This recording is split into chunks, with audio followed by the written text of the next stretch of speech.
ಪ್ರೀತಿಯ ವಿದ್ಯಾರ್ಥಿಗಳೇ, ಈ ದಿನ 9ನೇ ತರಗತಿಗೆ ಸಂಬಂಧಿಸಿದಂತೆ ಸಮಾಜ ವಿಜ್ಞಾನದ ಇತಿಹಾಸ ವಿಭಾಗದಲ್ಲಿ ಭಕ್ತಿ ಪಂಥ ಅಂತಕ್ಕಂಥ ವಿಚಾರವನ್ನ ನಾವು ತಿಳ್ಕೊಳ್ಳೋಣ.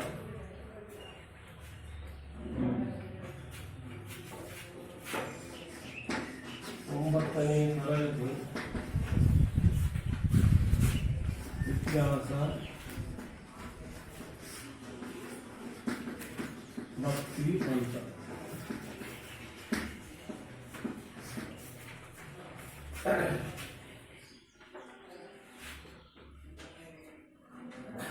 ಮಕ್ಕಳೇ,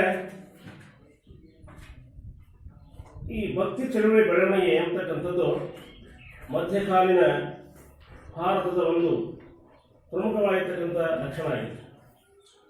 ಮುಕ್ತಿ ಕಲ್ಪನೆ ಅಂತಕ್ಕಂಥದ್ದು ಭಾರತೀಯ ಧಾರ್ಮಿಕ ಮತ್ತು ಆಧ್ಯಾತ್ಮಿಕ ಪರಂಪರೆಯಲ್ಲಿ ಬಹಳಷ್ಟು ಪ್ರಮುಖವಾಗಿರ್ತಕ್ಕಂಥ ಸ್ಥಾನವನ್ನು ಗಳಿಸಿಕೊಂಡಿರ್ತಕ್ಕಂಥ ವಿಚಾರವಾಗಿದೆ. ಮತ್ತೆ ಇಲ್ಲಿ ಭಾರತದ ಆಧ್ಯಾತ್ಮಿಕ ಪರಂಪರೆಯಲ್ಲಿ ಮುಕ್ತಿಯನ್ನು ಪಡೆಯಲಿಕ್ಕೆ ಏನೆಲ್ಲ ಸಾಧನೆಗಳನ್ನು ನಾವು ಮಾಡ್ತೀವಿ, ವಿವಿಧ ಬಗೆಯ ಅನುಷ್ಠಾನಗಳನ್ನು ಮಾಡ್ತಾ ಇದ್ದೀವಿ. ಇದರ ಪರಿಣಾಮವಾಗಿ ಜ್ಞಾನ ಮಾರ್ಗ, ಭಕ್ತಿ ಮಾರ್ಗ, ಕರ್ಮ ಮಾರ್ಗ, ಯಜ್ಞ ಮಾರ್ಗಗಳನ್ನು ಮುಂತಾದ ಧಾರ್ಮಿಕ ಆಚರಣೆಗಳ ಮುಖ್ಯವಾಗಿರ್ತಕ್ಕಂಥ ಮಾರ್ಗಗಳು ಅಂತೇಳಿ ನಾವು ತಿಳ್ಕೊಂಡಿದ್ದೀವಿ. ಯಜ್ಞ ಯಾಗಾದಿಗಳನ್ನು ಮಾಡ್ತಾ ಇದ್ದೀವಿ, ತಪಸ್ಸುಗಳನ್ನು ಮಾಡ್ತಾ ಇದ್ದೀವಿ, ಆಮೇಲಿಂದ ಏನೆಲ್ಲ ಮಾಡ್ತಾ ಇದ್ದೀವಿ ಮುಕ್ತಿಯನ್ನು ಪಡೆಯಲಿಕ್ಕೆ ಮತ್ತು ದೇವರ ಹತ್ರ ಹೋಗಿ. ಇಲ್ಲಿ ಈ ಧಾರ್ಮಿಕ ಆಚರಣೆಗಳು ಮುಖ್ಯ ಮಾರ್ಗಗಳು ಅಂತೇಳಿ ಹೆಚ್ಚು ಪ್ರಸಿದ್ಧಿಯನ್ನು ಪಡೆತಕ್ಕಂಥವಾಗಿದೆ. ಇದರಲ್ಲಿ ಭಕ್ತಿ ಪಂಥ ಅಂತಕ್ಕಂಥದನ್ನ ಕೆಲವು ಪ್ರತಿಪಾದಿಸಿದರೆ, ಈ ಭಕ್ತಿ ಪಂಥದ ಬಗ್ಗೆ ಹೇಳೋದಾದ್ರೆ ದೇವರಲ್ಲಿ ಶುದ್ಧವಾಗಿರ್ತಕ್ಕಂಥ ನಂಬಿಕೆಯನ್ನ ಇರ್ತಕ್ಕಂಥದ್ದು, ದೇವರಲ್ಲಿ ಶುದ್ಧವಾಗಿರ್ತಕ್ಕಂಥ ಭಕ್ತಿ ಮತ್ತು ಜನರಾಗತಿಯನ್ನ ಒತ್ತಿ ಹೇಳಿರ್ತಕ್ಕಂಥದ್ದನ್ನ ನಾವು ಕಾಣಬಹುದಾಗಿದೆ.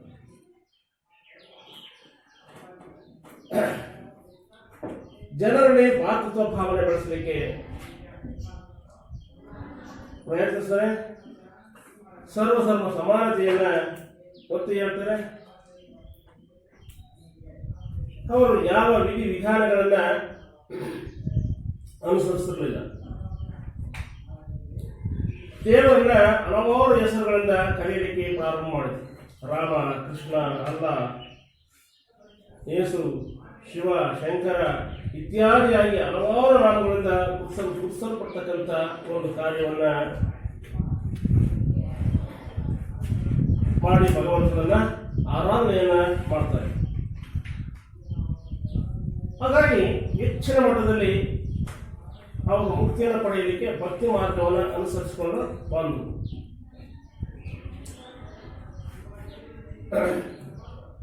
ಇಲ್ಲಿ ಭಕ್ತಿ ಮಾರ್ಗವನ್ನು ಅನುಸರಿಸಿ ದೇವರನ್ನ ಸೇರಲಿಕ್ಕೆ ಮತ್ತು ಮುಕ್ತಿ ಮಾರ್ಗವನ್ನು ಹೊಂದಲಿಕ್ಕೆ ಅವರು ಏನ್ ಹೇಳ್ತಾರಪ್ಪ ಅಂತ ಹೇಳಿದ್ರೆ, ಪರಿಶುದ್ಧವಾಗಿರ್ತಕ್ಕಂಥ ಮನಸ್ಸಿನಿಂದ ಅಥವಾ ಪರಿಶುದ್ಧವಾಗಿರ್ತಕ್ಕಂಥ ಮನಸ್ಸು ದೇವರಿಗೆ ಪೂರ್ಣ ಶರಣಾಗತಿ ಆಗ್ತಕ್ಕಂಥದ್ದು, ಇವು ಭಕ್ತಿ ಪಂಥದ ಮೂಲ ತತ್ವಗಳಾಗಿವೆ ಅಂತ ಹೇಳಿ 13ನೇ ಶತಮಾನದ ತರುವಾಯ ಉತ್ತರ ಭಾರತದಲ್ಲಿ ಈ ಒಂದು ಭಕ್ತಿ ಪಂಥ ಹರಡಿಕೊಳ್ಳುತ್ತೆ. ಭಕ್ತಿ ಪಂಥಕ್ಕೆ ಸಮಾನಾಂತರವಾಗಿಯೇ ಇಸ್ಲಾಂ ಮತದಲ್ಲಿ ಸೂಫಿ ಸಂಪ್ರದಾಯ ಬೆಳೆಯುತ್ತೆ. ಇವುಗಳಲ್ಲಿ ಪರಸ್ಪರ ಪ್ರಭಾವಗಳನ್ನ ನಾವು ಗುರುತಿಸಬಹುದಾಗಿದೆ. ಭಕ್ತಿ ಮಾರ್ಗ ಸಮಾಜದ ಎಲ್ಲ ವರ್ಗದವರಿಗೆ ಮತ್ತು ಜನತೆಯನ್ನ ತಲುಪಿ ಸಮಾಜಮುಖಿ ಆಗುತ್ತಲೇ ಸಾರ್ವತ್ರೀಕರಣವನ್ನ ಹೊಂದತಕ್ಕಂಥ ಕಾರ್ಯವನ್ನು ಮಾಡುತ್ತೆ ಈ ಭಕ್ತಿ ಮಾರ್ಗ ಅಂತಕ್ಕಂಥ. ಈ ಅವಧಿಯಲ್ಲಿ ಸಮಾಜದ ವಿವಿಧ ಸಮುದಾಯಗಳಿಂದ ಬಂದಂತಹ ವ್ಯಕ್ತಿಗಳು ಭಕ್ತಿ ಸಂತರು ತಮ್ಮ ಸ್ಥಳೀಯ ಭಾಷೆಯಲ್ಲಿಯೇ ತಮ್ಮದೇ ಆಗಿರ್ತಕ್ಕಂಥ ಸರಳ ಭಾಷೆಯಲ್ಲಿ ಭಕ್ತಿ ಪರಮತೆಯನ್ನು ವ್ಯಕ್ತಪಡಿಸುತ್ತಾ ಭಕ್ತಿ ಪರಿಕಲ್ಪನೆಯನ್ನು ಹೆಚ್ಚು ಸಮಾಜಮುಖಿಯಾಗಿ ಪರಿಚಯಿಸ್ತಕ್ಕಂಥ ಒಂದು ಕಾರ್ಯವನ್ನು ಈ ಭಕ್ತಿ ಪಂಥದ ಸುಧಾರಕರು ಮಾಡಿದರು. ಇವರಲ್ಲಿ ಉತ್ತರ ಭಾರತದಲ್ಲಿ ರಾಮಾನಂದ, ಕಬೀರ, ಗುರುನಾನಕ್, ಮೀರಾಬಾಯಿ, ಚೈತನ್ಯ ಹಾಗೂ ನಾಮದೇವ, ರವಿದಾಸ್, ಸೂರದಾಸ್ ಇವರೆಲ್ಲರೂ ಬಹು ಮುಖ್ಯವಾಗಿರ್ತಕ್ಕಂಥ ಭಕ್ತಿ ಪಂಥದ ಸುಧಾರಕರುಗಳು ಆಗಿದ್ರು ಅಂತೇಳಿ ನಾವು ತಿಳ್ಕೊಬಹುದು. ಇವರೆಲ್ಲರೂ ಉತ್ತರ ಭಾರತದವರೇ. ಕರ್ನಾಟಕದಲ್ಲಿ ಸಮಾಜದಲ್ಲಿರ್ತಕ್ಕಂಥ ವಿವಿಧ ಅಂಕು ಡೊಂಕುಗಳನ್ನು, ಅನೀತಿಗಳನ್ನು ಮತ್ತು ಜಾತೀಯತೆಯನ್ನು ತಿದ್ದಲಿಕ್ಕೆ, ಹೋಗಲಾಡಿಸಲಿಕ್ಕೆ ವಿವಿಧ ಸ್ತರಗಳಿಂದ ಬಂದಂಥ ಪುರಂದರದಾಸರು, ಕನಕದಾಸರು, ಕೃಷ್ಣಾಳ ಶರೀಫರು ಮುಂತಾದ ಅನೇಕ ಭಕ್ತ ಸಂತರನ್ನು ನಾವು ಕಾಣಬಹುದಾಗಿದೆ. ಮಕ್ಕಳಿಗೆ ಈ ಭಕ್ತಿ ಪಂಥ ಅಂತಕ್ಕಂಥದ್ದು ಬೆಳವಣಿಗೆಯನ್ನ ಒಂದು. ಈಗ ನಾವು ಈ ಭಕ್ತಿ ಪಂಥದಲ್ಲಿ ಮೊದಲನೇದಾಗಿ ರಾಮಾನಂದರ ಬಗ್ಗೆ ತಿಳ್ಕೊಳ್ಳೋಣ.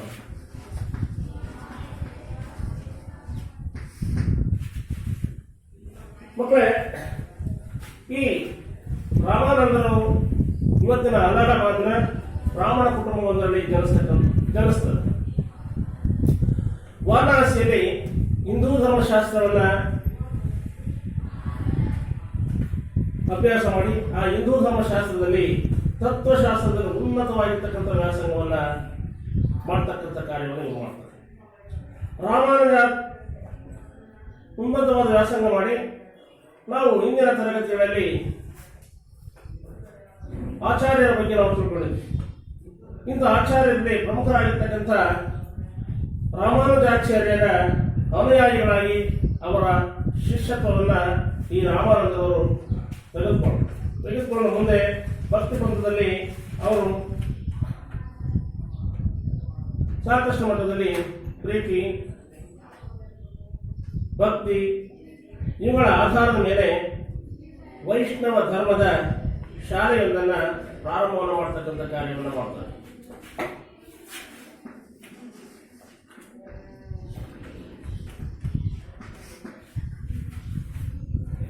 ಈ ವೈಷ್ಣವ ಧರ್ಮದ ಶಾಲೆಯನ್ನು ಪ್ರಾರಂಭ ಮಾಡಿ ಆದಮೇಲೆ ಉತ್ತರ ಭಾರತದ ಹಲವಾರು ಕಡೆ ಇವರು ಸಂಚಾರವನ್ನ ಮಾಡ್ತಾರೆ. ರಾಮ ಮತ್ತು ಸೀತೆಯರ ಪೂಜೆ, ಭಕ್ತಿ, ಆರಾಧನೆ, ಸಿದ್ಧಾಂತದ ಪ್ರತ್ಯೇಕ ಪಂಥವನ್ನು ಜನಪ್ರಿಯಗೊಳಿಸತಕ್ಕಂಥ ಕಾರ್ಯವನ್ನ ಈ ರಾಮಾನಂದರವರು ಮಾಡ್ತಾರೆ. ವಾರಣಾಸಿ ಅವರ ಕಾರ್ಯಸ್ಥಾನ ಕೇಂದ್ರವಾಗುತ್ತೆ. ಅವರು ಜಾತಿ ಪದ್ಧತಿಯನ್ನು ಖಂಡಿಸ್ತಾರೆ. ಎಲ್ಲ ಜಾತಿಯವರು ತಮ್ಮ ಪಂಥಕ್ಕೆಯನ್ನ ಸೇರಿಸ್ಕೊಳ್ತಾರೆ. ಆ ಜಾತಿ ಈ ಜಾತಿ ಅಂತೇಳಿ ಯಾವುದಕ್ಕೂ ಅವರು ಬೆಲೆ ಕೊಡಲಿಲ್ಲ.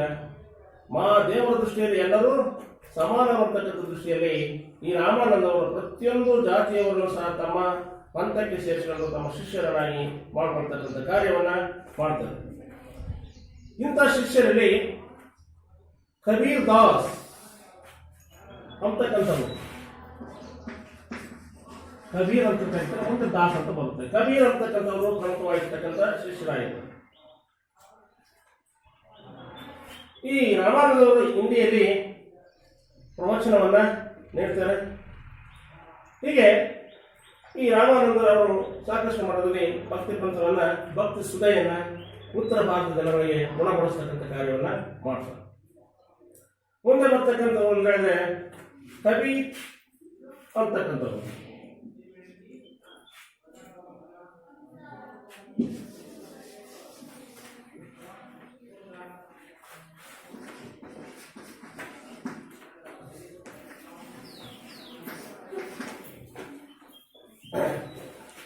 ಇವರು 1440ರಲ್ಲಿ ಹುಟ್ಟುತ್ತಾರೆ. ಹಾಗೆಯೇ 1510ರಲ್ಲಿ ಮರಣವನ್ನ ಹೊಂದ್ತಾರೆ. ಈ ಕಬೀರದಾಸರ ಬಗ್ಗೆ ಹೇಳ್ತಾ ಹೋದ್ರೆ ಇವರು ಮೂಲತಃ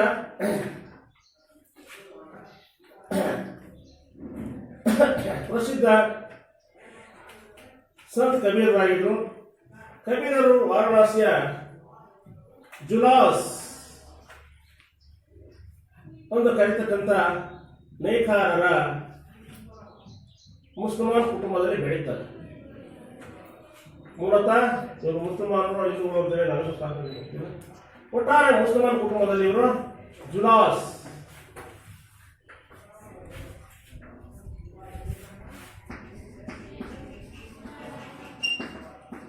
ಈ ಮುಸಲ್ಮಾನ್ ಕುಟುಂಬದಲ್ಲಿ ಇವರು ಬೆಳೀತಾರೆ. ಇವರು ರಾಮಾನಂದರ ಶಿಷ್ಯರಾಗಿದ್ದರು. ಇವರು ಹೆಚ್ಚು ಕಾಲವನ್ನು ವಾರಣಾಸಿಯಲ್ಲಿ ಕಳೀತಾರೆ.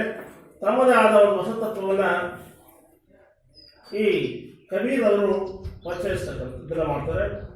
ಜಾತಿ ವ್ಯವಸ್ಥೆ ಮತ್ತು ಹೋಮಮೂರ್ತಿಗಳ ಪೂಜೆಯನ್ನು ಇವರು ತಿರಸ್ಕರಿಸ್ತಾರೆ, ಮಾಡಬಾರದು ಅಂತೇಳಿ ಖಂಡಿಸ್ತಾರೆ. ಏಕದೇವರನ್ನ ನಾವು ಪೂಜೆಯನ್ನ ಮಾಡಬೇಕು ಅಂತ ಹೇಳ್ತಾರೆ. ಜಾತಿ ವ್ಯವಸ್ಥೆ ಮತ್ತು ಬಹುಮೂರ್ತಿಗಳ ಪೂಜೆಯನ್ನು ನಿರಾಕರಿಸತಕ್ಕಂಥ ಇವರು ದೇವರು ಒಬ್ಬನೇ, ಹಿಂದೂ ಮತ್ತು ಮುಸ್ಲಿಮರಿಗೆ ಆ ಒಬ್ಬ ದೇವರೇ ಹೊರತು ಬೇರೆ ಯಾರು ಇಲ್ಲ ಅಂತೇಳಿ ಹೇಳ್ತಾರೆ. ಹಾಗೆಯೇ ಈ ಎರಡೂ ಮತೀಯರಲ್ಲಿ ಸೌಹಾರ್ದತೆಯನ್ನು ಬಳಸಲಿಕ್ಕೆ ಹಿಂದೂಗಳಿಗೂ ಮತ್ತು ಮುಸಲ್ಮಾನರು ಇಬ್ಬರಿಗೂ ಸಹ ಸೌಹಾರ್ದತೆ ಮತ್ತು ಪ್ರೀತಿ ವಿಶ್ವಾಸವನ್ನು ಮೂಡಿಸಲಿಕ್ಕೆ ಕಬೀರ್ ಅವರು ಸಾಕಷ್ಟು ಪ್ರಯತ್ನವನ್ನು ಮಾಡ್ತಾರೆ. ಹಾಗೆಯೇ ತಮ್ಮ ಗುರುವಿನಂತೆ ಇವರು ಸಹ ಜನರ ಆಡು ಭಾಷೆಯಾಗಿರ್ತಕ್ಕಂಥ ಹಿಂದಿಯಲ್ಲಿ ಮಾತನಾಡಿ ಹೆಚ್ಚಾಗಿ ಜನರನ್ನ ತಲುಪಿಸ್ತಕ್ಕಂಥ ಕಾರ್ಯವನ್ನು ಮಾಡ್ತಾರೆ ಮತ್ತು ಜನರನ್ನು ಆಕರ್ಷಣೆ ಮಾಡ್ತಕ್ಕಂಥ ಕಾರ್ಯವನ್ನು ಸಹ ಇವರು ಮಾಡ್ತಾರೆ. ಕಬೀರರು ದೋಹಗಳೆಂಬ ಪದ್ಯಗಳನ್ನು ರಚಿಸಿದರು.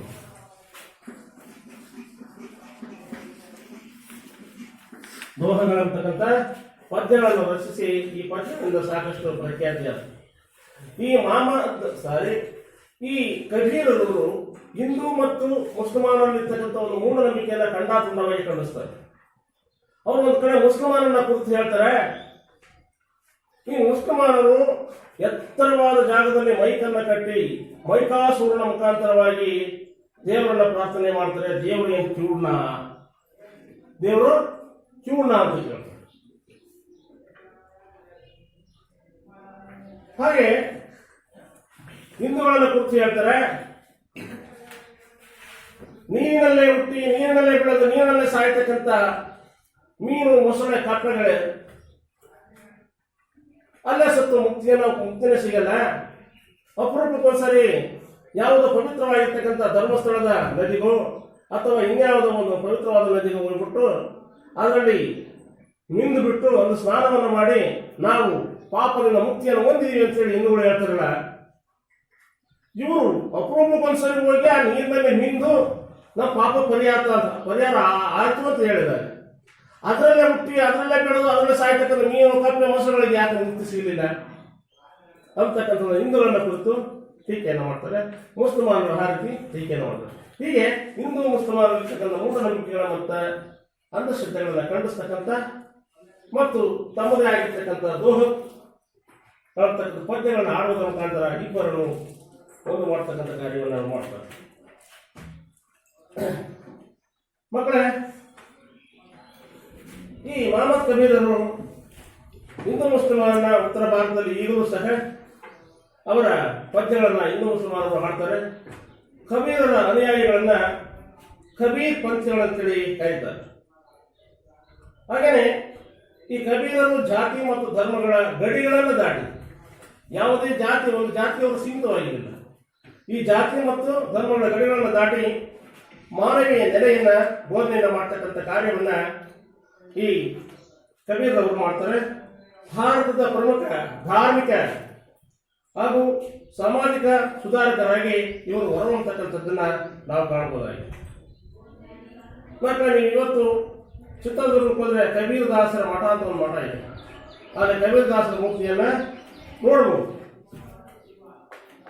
ಮುಂದೆ ಬರ್ತಕ್ಕಂಥವ್ರು ಅಂದ್ರೆ ಭಕ್ತಿ ಪಂಥದಲ್ಲಿ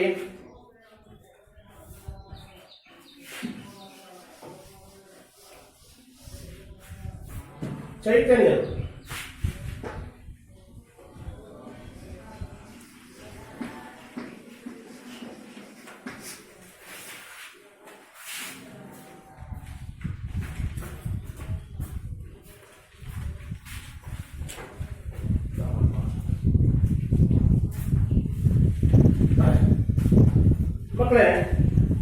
ಈ ಭಕ್ತಿ ಪಂಥದ ಸುಧಾರಣೆಯಲ್ಲಿ ಚೈತನ್ಯರು ಸಹ ಪ್ರಮುಖವಾಗಿರ್ತಕ್ಕಂಥ ಒಬ್ಬ ವ್ಯಕ್ತಿಗಳಾಯಿತು.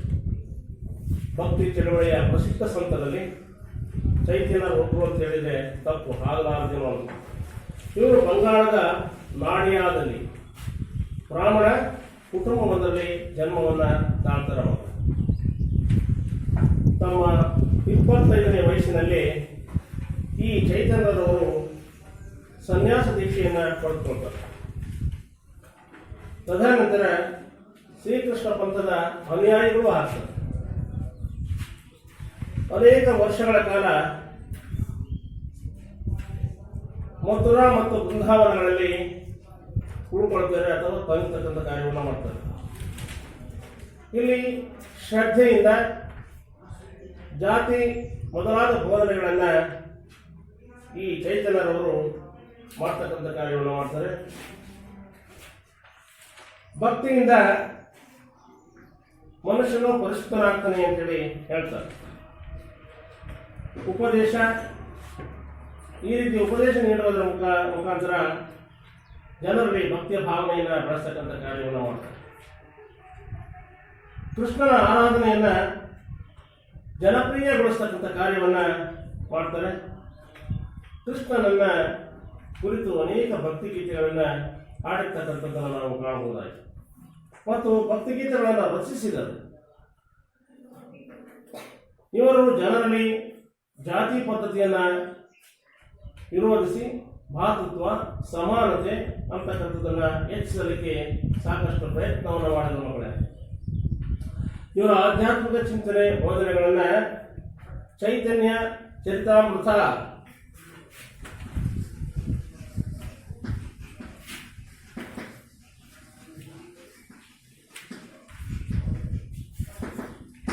ಈ ಚೈತನ್ಯ ಚರಿತಾಮೃತ ಅಂತಕ್ಕಂಥ ಒಂದು ಗ್ರಂಥದಲ್ಲಿ ಸಂಗ್ರಹಿಸಿರ್ತಕ್ಕಂಥದ್ದನ್ನು ನಾವು ಕಾಣಬಹುದಾಗಿದೆ. ಹೀಗೆ ಈ ಚೈತನ್ಯರವರು ಭಕ್ತಿ ಪಂಥದ ಸುಧೆಯನ್ನು ಜನರಿಗೆ ಉಣಬಡಿಸ್ತಕ್ಕಂಥ ಕಾರ್ಯವನ್ನು ಮಾಡಿದರು. ಮಕ್ಕಳು, ಈ ಚೈತನ್ಯ ನಂತರ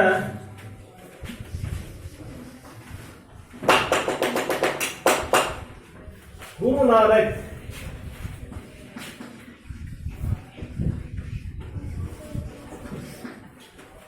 ಇವರ ಬಗ್ಗೆ ನಾವು ತಿಳ್ಕೊಳ್ಳೋಣ. ಇವರು 1469ರಲ್ಲಿ ಜನ್ಮವನ್ನು ತಾಳ್ತಾರೆ. ಅದೇ ರೀತಿ 1539ರಲ್ಲಿ ಮರಣವನ್ನು ಹೊಂದ್ತಾರೆ. ಈ ಕಾಲದ ಭಕ್ತಿ ಪಂಥದ ಪ್ರತಿಪಾದಕ ಗುರುನಾನಕರವರು ಚಿಕ್ಕ ವಯಸ್ಸಿನಲ್ಲಿಯೇ ಧಾರ್ಮಿಕ ಮನೋಭಾವವುಳ್ಳವರಾಗಿದ್ದು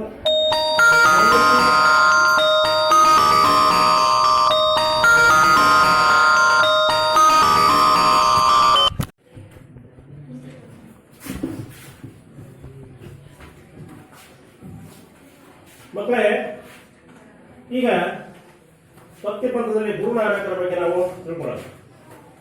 ಇವರು 1469ರಲ್ಲಿ ಜನ್ಮವನ್ನು ತಾಳ್ತಾರೆ. ಹಾಗೆಯೇ 1539ರಲ್ಲಿ ಮರಣವನ್ನು ಹೊಂದ್ತಾರೆ.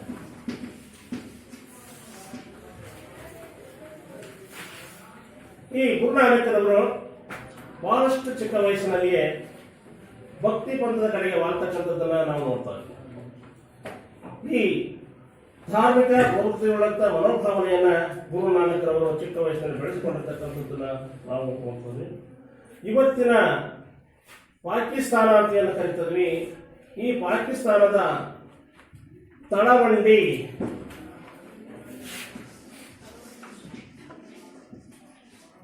ಇವರ ಜನ್ಮಸ್ಥಳ ಆಗಿದೆ. ದೀರ್ಘಕಾಲ ದೇಶ ಪರ್ಯಟನೆಯನ್ನು ನಡೆಸಿ ನಂತರ ರಾವಿ ನದಿ ಅಂತಕ್ಕಂಥ ಒಂದು ನದಿ, ಈ ನದಿಯ ದಂಡೆಯ ಮೇಲೆ ಕರ್ತಾರಪುರ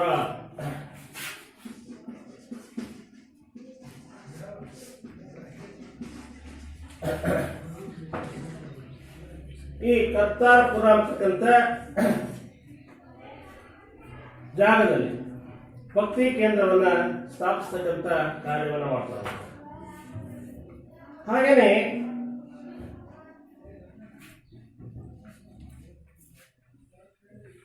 ಇವರ ಅನುಯಾಯಿಗಳನ್ನ ಸಿಖ್ಖರು ಅಂತೇಳಿ ಕರೀತಾರೆ. ಇವರ ಅನುಯಾಯಿಗಳು ಯಾವುದೇ ಜಾತಿ ಕುಲ ಮತಗಳ ನಿರೀಕ್ಷಣೆಯನ್ನು ಮಾಡದೆ ಅವುಗಳನ್ನು ಗಡಿಮೀರಿ ಲಿಂಗ ತಾರತಮ್ಯವಿಲ್ಲದೆ ಸಹ ಪಂಕ್ತಿ ಭೋಜನ ಮಾಡ್ತಾರೆ.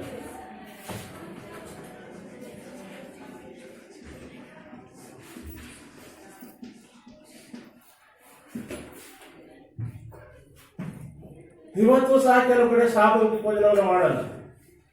ಸಹಪಂಕ್ತಿ ಭೋಜನ ಅಂದ್ರೆ ಯಾವುದೇ ಜಾತಿ ಕುಲ ಮತ ಆಚಾರ ವಿಚಾರಗಳನ್ನು ಎಲ್ಲರೂ ಒಟ್ಟಿಗೆ ಒಂದೇ ಸಾಲಿನಲ್ಲಿ ಕುಳಿತನ್ನು ಊಟವನ್ನು ಮಾಡ್ತಕ್ಕಂಥ ಒಂದು ವ್ಯವಸ್ಥೆಗೆ ನಾವು ಸಹಪಂಕ್ತಿ ಭೋಜನ ಅಂತ ಕರಿತೀವಿ. ಇಂಥ ಒಂದು ಸಹಪಂಕ್ತಿ ಭೋಜನವನ್ನ ಈ ಗುರುನಾನಕರ ಶಿಷ್ಯರುಗಳು ಅನುಸರಿಸಿಕೊಂಡು ಬಂದು ನಾನಕರು ಸಹ ಈ ಸಹಪಂಕ್ತಿ ಪೋಷಿಸ್ತಕ್ಕಂಥ ಲಂಗರ್ ಅಂತಕ್ಕಂಥ ಒಂದು ಭೋಜನ ಶಾಲೆಯನ್ನ ಸ್ಥಾಪಿಸಿದ್ರು. ಈ ಒಂದು ಗುರುನಾನಕರ ಭಕ್ತಿ ಸುಧೆ ಸಾಕೃಷ್ಣ ಮಠದಲ್ಲಿ ಸಂತರಿಂದ ಕೂಡಿರ್ತಕ್ಕಂಥ ಪವಿತ್ರ ಧರ್ಮಶಾಲೆ ಅನಿಸ್ಕೊಡುತ್ತೆ ಲಂಗರ್ ಅಂತಕ್ಕಂಥ. ಹೀಗೆ ಭಕ್ತಿ ಸಂತರಿಂದ ಕೂಡಿರ್ತಕ್ಕಂಥ ಪವಿತ್ರ ಧರ್ಮಶಾಲೆಯಾಗಿ ಇದು ಹೊರಹೊಮ್ಮತಕ್ಕಂಥದ್ದನ್ನು ನಾವು ಕಾಣ್ತಾ ಇದ್ದೀವಿ. ಇದನ್ನ ಒಂದು ಪವಿತ್ರ ಧರ್ಮಶಾಲೆ ಅಂತೇಳಿ ಸಹ ಕರೆದ್ರು. ಇವತ್ತು ಇದನ್ನು ನಾವು ಗುರುದ್ವಾರ ಅಂತ ಕರಿತೀವಿ.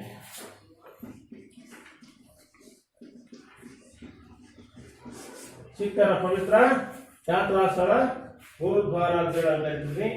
ಇದು ಹಿಂದೆ ಏನಾಗಿತ್ತಪ್ಪ ಅಂತ ಹೇಳಿದ್ರೆ ಲಂಗರ್ ಅಂತಕ್ಕಂಥ ಒಂದು ಭೋಜನ ಶಾಲೆ ಆಯಿತು.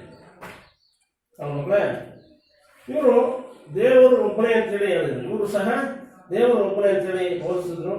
ಮೂರ್ತಿ ಪೂಜೆಯನ್ನು ಖಂಡಿಸಿದ್ರು.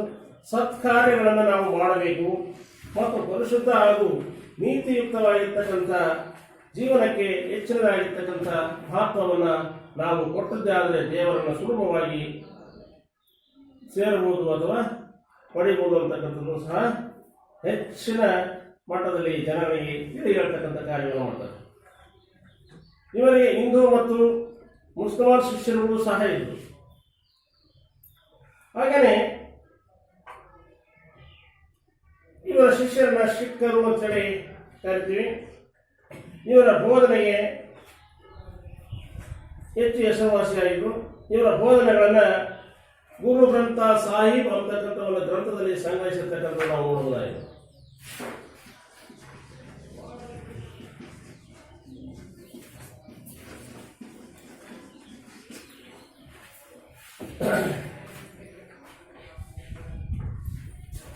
ಇವತ್ತು ಸಿಖ್ಖರು ಇದನ್ನ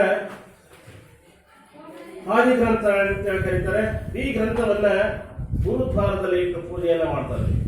ನಾವು ಹೇಗೆ ಭಗವದ್ಗೀತೆ ರಾಮಾಯಣ ಮಹಾಭಾರತವನ್ನು ಪವಿತ್ರ ಗ್ರಂಥಗಳು ಅಂತ ಕರಿತೀವಿ, ಸಿಖ್ಖರಲ್ಲಿ ಈ ಗ್ರಂಥವನ್ನ ಗ್ರಂಥ ಸಾಹಿಬ್ ಅಂತಕ್ಕಂಥ ಗ್ರಂಥವನ್ನ ಪವಿತ್ರ ಗ್ರಂಥ ಅಂತೇಳಿ ಅವರು ಪೂಜೆಯನ್ನ ಮಾಡ್ತಾರೆ. ಇಲ್ಲಿ ಈ ಗುರುನಾನಕರು ಸಹ ಮನುಷ್ಯರಲ್ಲಿ ಮೂಡಿರ್ತಕ್ಕಂಥ ಕೆಲವೊಂದು ಮೂಢನಂಬಿಕೆಗಳನ್ನ ಸರಳವಾಗಿ ಅರ್ಥ ಮಾಡಿಸ್ತಕ್ಕಂಥ ಒಂದು ಕಾರ್ಯವನ್ನು ಮಾಡ್ತಾರೆ. ಒಂದು ಸಾರಿ ಗಂಗಾ ನದಿ ಸ್ನಾನಕ್ಕೆ ಹೋಗಿರ್ತಕ್ಕಂಥ ಸಂದರ್ಭದಲ್ಲಿ ಕೆಲವು ಜನ ಗಂಗಾ ನದಿಯ ನೀರನ್ನ ಹೀಗೆ ತೆಗೆದುಕೊಂಡು ಮೇಲಕ್ಕೆ ಎತ್ತಾ ಇದ್ರಂತೆ. ತೆಗೆದುಕೊಂಡು ಗಂಗಾ ನದಿಯಲ್ಲಿ ಸ್ನಾನ ಆದ್ಮೇಲೆ ಆ ಪರಿಶುದ್ಧ ನೀರನ್ನು ತಗೊಂಡು ಹಿಂಗೆ ಇವತ್ತು ಸಹ ಕೆಲವರು ಮಾಡ್ತೀವಿ, ನಾವು ಮಾಡ್ತೀವಿ. ಪವಿತ್ರ ಸ್ಥಳ ಸ್ನಾನ ಮಾಡಿದ್ಮೇಲೆ ನೀರನ್ನು ತೆಗೆದುಕೊಂಡು ಮೇಲಕ್ಕೆ ಹಾಕ್ತಕ್ಕಂಥ ಇದನ್ನ ನೋಡಿದಂತ ಗುರುನಾನಕರವರು, ಸ್ವಾಮಿಗಳೇ ಈ ನೀರನ್ನ ಮೇಲಕ್ಕೆ ಯಾಕೆ ಇದು ಸ್ವರ್ಗದಲ್ಲಿರ್ತಕ್ಕಂಥ ನಮ್ಮ ಮಾತಾಪಿತೃಗಳಿಗೆ ಪುಣ್ಯ ಸಿಗಲಿ ಅಂತೇಳಿ ಈ ಪವಿತ್ರ ಜಲವನ್ನು ಅರ್ಪಿಸ್ತಾ ಇದ್ದೀವಿ ಅಂತ ಹೇಳಿದರು. ಗುರುನಾನಕರಿಗೆ ಆಶ್ಚರ್ಯ ಆಯಿತು. ಇವರು ಸರಿಯಾಗಿ ಬುದ್ಧಿ ಕಲಿಸ್ಬೇಕು ಅಂತೇಳಿ ಅವರೇನ್ ಮಾಡಿದಂತೆ ಗಂಗಾ ನದಿಯಲ್ಲಿ ಇಳಿದ್ಬಿಟ್ಟು ಮಳೆಗಾಲದ ನೀರಲ್ಲಿ ಇಳಿದ್ಬಿಟ್ಟು ನೀರನ್ನು ತೆಗೆದು ಹಿಂಗೆ ದಂಡಿಗೆ ಎಸ್ದಂತೆ. ಆಗ ಅದೇ ಜನ ಅರ್ಘ್ಯವನ್ನು ಕೊಡ್ತಕ್ಕಂಥ ಜನ ಕೇಳಿದಂತೆ ಯಾಕಪ್ಪ ನದಿ ನೀರಿನ ದಂಡಿ ಎಸಿತೀಯಲ್ಲ ಅಂತಂದೇಳಿ. ಸ್ವಾಮಿ, ದಕ್ಷಿಣ ಭಾರತದಲ್ಲಿ ನನ್ನ ಗದ್ದೆಗಳು ಒಣಗ್ತಾ ಇದ್ದಾವೆ. ಈ ಗದ್ದೆಗಳು ನಾನು ಹಾಕುವ ನೀರಿನಿಂದ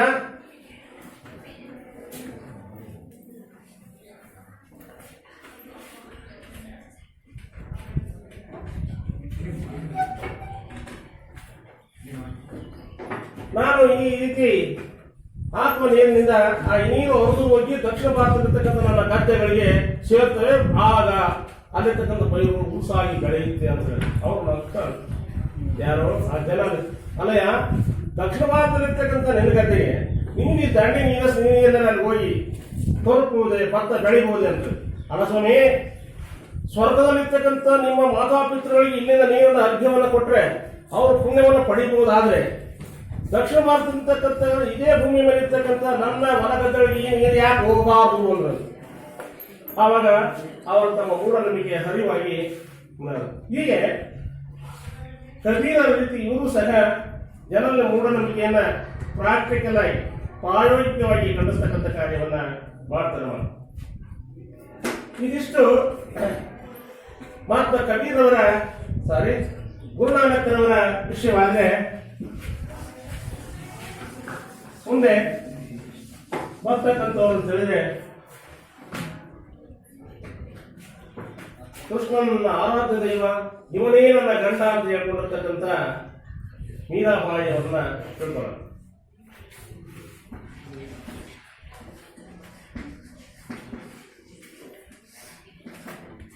ಮೀರಾಬಾಯಿ ವಿಚಾರಕ್ಕೆ ಬಂದ್ರೆ ಇವನು ಮೂಲತಃ ಒಬ್ಬ ರಾಜಕುಮಾರಿ, ಮೇವಾಡದ ರಜಪೂತ ಮನೆತನದ ಒಬ್ಬ ರಾಜಕುಮಾರಿಯಾಗಿದ್ದು, ಹಾಗೆಯೇ ಮೇವಾಡದ ರಾಜಕುಮಾರನನ್ನ ಈಕೆ ಮದುವೆಯಾಗಿತ್ತು. ತದನಂತರ ಆಕೆ ಜೀವನದಲ್ಲಿ ಅದಾವ ಶಕ್ತಿ ಪರಿವರ್ತನೆಯನ್ನ ಮಾಡ್ತೋ ಗೊತ್ತಿಲ್ಲ, ಲೌಕಿಕ ಬದುಕಿನಿಂದ ದೂರ ಸರಿತಾರೆ. ಸಾಂಸಾರಿಕ ಲೌಕಿಕ ಜೀವನ ಅಂತ ಹೇಳಿದ್ರೆ ನಾನು, ನನ್ನ ಮಕ್ಕಳು, ನನ್ನ ಗಂಡ ಅಂತಕ್ಕಂಥದ್ದನ್ನ ಏನಿರುತ್ತೆ ಇದನ್ನು ಲೌಕಿಕ ಜೀವನ ಅಂತ ಹೇಳ್ತಾರೆ. ಈ ಲೌಕಿಕ ಜೀವನದಿಂದ ದೂರ ಸರಿತಾರೆ. ದೂರ ಸರಿಬಿಟ್ಟು ಒಂದು ಅಸ್ಪೃಶ್ಯ ಕೆಳಜಾತಿಯ ವರ್ಗದವರ ಗುರು ಅನ್ಸ್ಕೊಂಡಿರ್ತಕ್ಕಂಥ ರಾಮದಾಸ್ ಅಂತಕ್ಕಂಥವರ ಹತ್ತಿರ ಶಿಷ್ಯತ್ವವನ್ನು ಸ್ವೀಕರಿಸ್ತಾರೆ. ರಾಮದಾಸ್ ಅಂತಕ್ಕಂಥವರು ಕೆಳಜಾತಿಯ ಒಬ್ಬ ಸಂತರಾಗಿ, ಅಸ್ಪೃಶ್ಯ ಸಂತರಾಗಿ, ಅಸ್ಪೃಶ್ಯ ಜಾತಿ ಸೇರಿದವರಾಗಿ ಇವರ ಹತ್ರ ಈಕೆ ಶಿಷ್ಯತ್ವವನ್ನ ಕೊಡ್ಕೊಳ್ತಾರೆ. ಕೊಡ್ಕೊಂಡಂತ ಈಕೆ ಶಿಷ್ಯೆಯಾಗಿ ಮೀರಾಬಾಯಿ ತನ್ನ ಬದುಕನ್ನೆಲ್ಲ ಶ್ರೀಕೃಷ್ಣನ ಆರಾಧನೆಗೆ ಮೀಸಲಿಟ್ಟು ಶ್ರೀಕೃಷ್ಣನ ಕುರಿತು ಭಕ್ತಿಪೂರ್ವಕವಾಗಿ ಕೀರ್ತನೆಗಳನ್ನು ಹಾಡಿದರು ಮತ್ತು ಕೀರ್ತನೆಗಳನ್ನು ಬರೆದರು. ಈ ಮೀರಾಬಾಯಿಯವರು ಜಾತಿ ಶ್ರೇಷ್ಠತೆಯನ್ನ, ಮನೋಧರ್ಮವನ್ನು ತನ್ನ ಕೀರ್ತನೆಗಳಲ್ಲಿ ವಿಡಂಬಿಸಿದರು. ಜಾತೀಯತೆಯನ್ನ ತನ್ನ ಕೀರ್ತನೆಗಳಲ್ಲಿ ಅಲ್ಲಗಳೆದರು.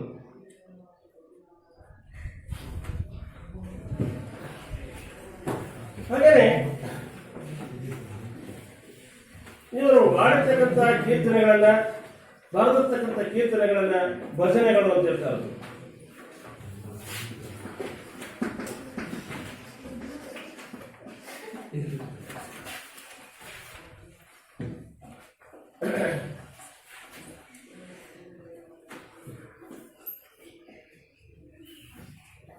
ಈಗಲೂ ಸಹ ಇವರು ಆಡಿರ್ತಕ್ಕಂಥ, ಬರೆದಿರ್ತಕ್ಕಂಥ ಕೀರ್ತನೆಗಳನ್ನ ಅಥವಾ ಭಜನೆಗಳನ್ನ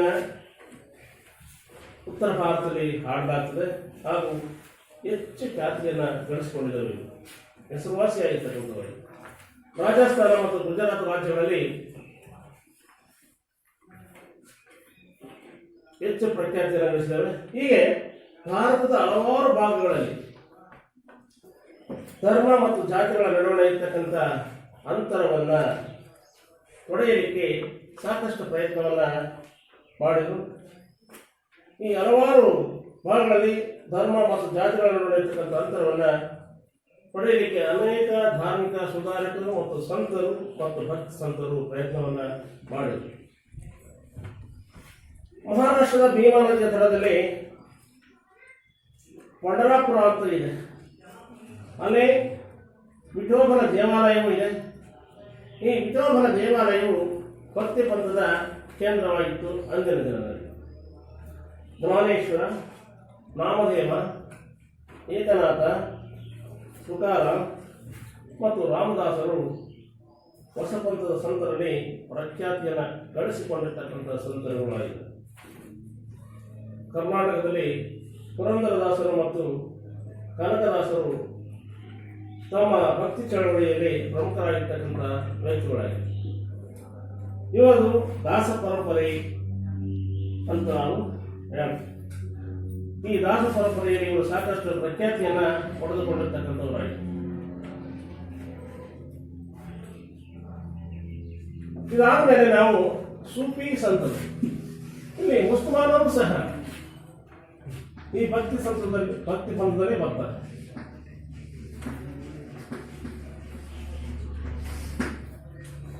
ಸೂಫಿ ಸಂತರನ್ನ ನೀವು ಸುಲಭವಾಗಿ ಗುರುತಿಸಬಹುದು ಮಕ್ಕಳ. ಇವರು ಪರ್ಷಿಯಾದಿಂದ ಬಂದು ಭಾರತದಲ್ಲಿ ನೆಲೆ ನಿಂತು ಭಾರತದ ವಿವಿಧ ಭಾಗಗಳಲ್ಲಿ ನೆಲೆಸಿದರು. ಇವರನ್ನ ಪೀರ್ ಅಂತ ಕರೀತಾರೆ.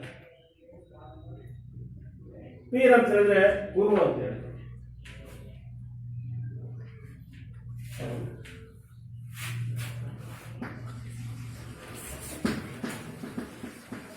ಗುರು ಅಂತ ಹೇಳಿ ಇವ್ರನ್ನ ಕರೀತಾರೆ ಮಕ್ಕಳೇ. ಇಲ್ಲಿ ಇವರು ಸೂಫ್ ಅಂತಕ್ಕಂಥ ಸದಾ ಉದ್ದನೆಯ ಉಣ್ಣೆಯ ಲಾಂಗ್ ಕೋಟ್ ಅನ್ನ ಹಾಕೊಳ್ತಾರೆ. ಮುಸ್ಲಿಂ ಸಂತಗಳಲ್ಲಿ ಸೂಫಿ ಅಂತಕ್ಕಂಥ ಒಂದು ಸಂತವನ್ನ ಸ್ಥಾಪಿಸ್ತಕ್ಕಂಥವರಾಗಿದ್ರು. ಪ್ರೇಮ ಮತ್ತು ಭಕ್ತಿಯಿಂದ ಪರಮಾತ್ಮನನ್ನು ನಾವು ಸೇರಬಹುದು ಅಥವಾ ಕಾಣಬಹುದು ಅಂತಕ್ಕಂಥದ್ದು ಹೇಳಿದ್ರು.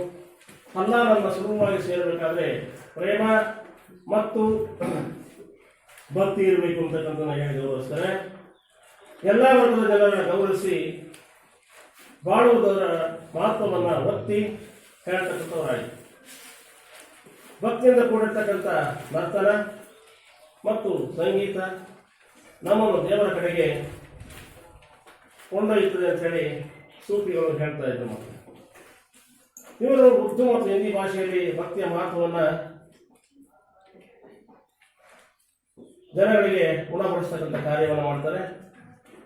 ಹಾಗೆಯೇ ಕುತುಬ್ ಬನ್ ಅಂತಕ್ಕಂಥವನು ಮೃಗಾವತಿ ಮತ್ತು ಮಲಿಕ್ ಮಹಮ್ಮದ್ ಅಂತಕ್ಕಂಥವನು ಜಸಿಯಾ ಪದ್ಮಾವತ್ ಅಂತಕ್ಕಂಥ ಗ್ರಂಥಗಳನ್ನು ರಚಿಸಿರ್ತಕ್ಕಂಥದ್ದನ್ನು ನಾವು ನೋಡ್ತೇವೆ. ಸೂಫಿ ಪರಂಪರೆಗೂ ಅಖಿಲ ಭಾರತ ವ್ಯಾಪ್ತಿಯ ಹೊಂದಲಿಕ್ಕೆ ಅವಕಾಶ ಆಯಿತು. ಸೂಫಿ ಪಂಥದಲ್ಲಿ ಸುಮಾರು 12 ವಿಧವಾಗಿರ್ತಕ್ಕಂಥ ಪಂಥಗಳನ್ನು ಅಥವಾ ಪಂಗಡಗಳನ್ನು ನಾವು ಕಾಣಬಹುದಾಗಿದೆ. ಅವುಗಳಲ್ಲಿ 4 ಅತ್ಯಂತ ಪ್ರಮುಖವಾಗಿರ್ತಕ್ಕಂಥವುಗಳಾಗಿದ್ದವು. ಉತ್ತರ ಕರ್ನಾಟಕದ ಬೀದರು, ಕಲಬುರಗಿ, ಬಿಜಾಪುರ ಮುಂತಾದವುಗಳು ಈ ಪರಂಪರೆಯ ಪ್ರಮುಖ ಕೇಂದ್ರಗಳಾಗಿವೆ. ಉರುಸ್ ಆಚರಣೆಯನ್ನ ಹಿಂದೂಗಳು ಮತ್ತು ಮುಸಲ್ಮಾನರು ಮಾಡ್ತಾರೆ. ಉರುಸ್ ಆಚರಣೆ ಅಂತ ಹೇಳಿದ್ರೆ ನಿಮಗೆ ಗೊತ್ತಿರಬೇಕು, ಸಾಕು ಹಿಂದೂಗಳು ಎಲ್ಲ ಸೇರಿಬಿಟ್ಟು ಬೆಂಕಿಯನ್ನು ಹಾಕಿಬಿಟ್ಟು ಉಪ್ಪು ಅದು ಇದು ಹಾಕಿ ಕೊಡ್ತಕ್ಕಂಥದ್ದು. ಮತ್ತೆ ಸಮಯಾವಕಾಶ ಇದೆ. ಇಲ್ಲಿಗೆ ಈ ಭಕ್ತಿ ಪಂಥದ ಪಾಠವನ್ನು ನಿಲ್ಲಿಸೋಣ. ಮುಂದಿನ ತರಗತಿಯಲ್ಲಿ ಮುಂದೆ ಬರ್ತಕ್ಕಂಥ ಅನೇಕ ಸಂತರ ದಾಸರುಗಳ ವಿಚಾರವನ್ನು ನಾವು ತಿಳ್ಕೊಳ್ಳೋಣ ಅಂತ ಹೇಳ್ತಾ ಇಲ್ಲಿಗೆ ಈ ಪಾಠವನ್ನು ಮುಗಿಸ್ತಾ ಇದ್ದೀವಿ.